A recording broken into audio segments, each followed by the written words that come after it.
искам да ви представя Оскар. Той е вие доброволец и ще каже няколко думи за себе си. Да, аз съм Оскар Гонталес, аз съм доброволец от Испания, европейски доброволец. Аз работам в Комисия 21 век.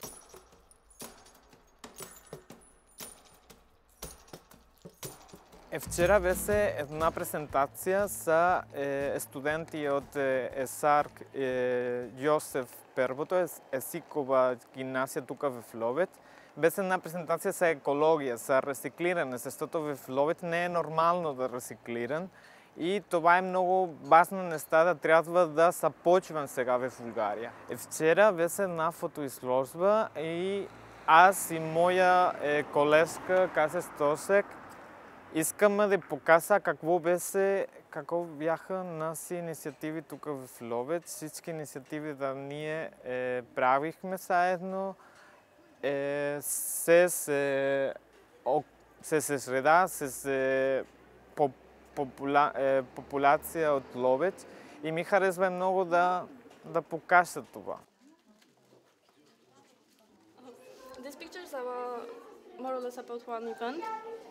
This one is it's meeting in the Obstinata, it's a municipality in Bulgaria.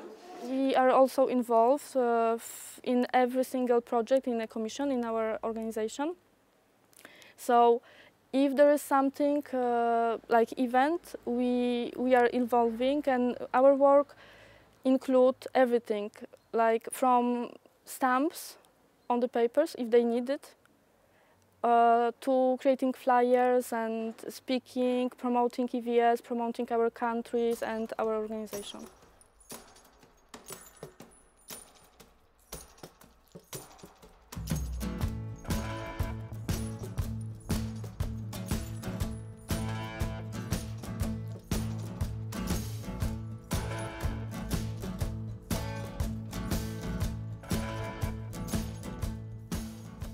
Аз съм Чавтар и съм доброволец в Е-комисия 21 век.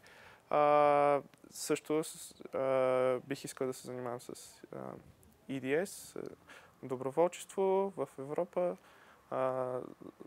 Занимавам се по въпроса и мисля, че съм намерил проект за себе си. Занимаваме се с дейности, свързани с деца, с екология и така.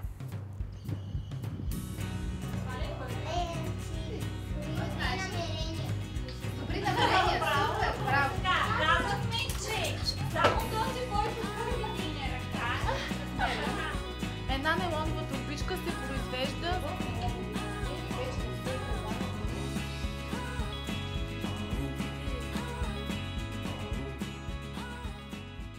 Аз се казвам Нели Митева и съм изпълнителен директор на Сдружение Комисия 21 век.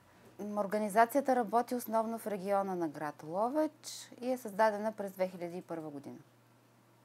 Организацията от своето създаване през 2001 година започна да работи с млади хора в областта на екологичното образование, а също така осъществяване на различни екологични инициативи с деца и възрастни. Тази година ние имаме различни проекти, които са свързани с доброволчеството. Имаме проекти с участието на 4 EVS доброволци. EVS проектите са свързани с участието на деца в единия проект, който се казва Ековаканция в Ловеч. И още една инициатива, която беше свързана с разделно събиране на батерии. Деца от 3 класа, от 3 местни училища събираха в продължение на 1 месец батерии. Предстои провеждането на финалното екопарти за победителите. Най-интересното е, че победителите са най-малките участници в това състезание, учениците от 1-ви клас на училище Климент Охридски в Ловеч.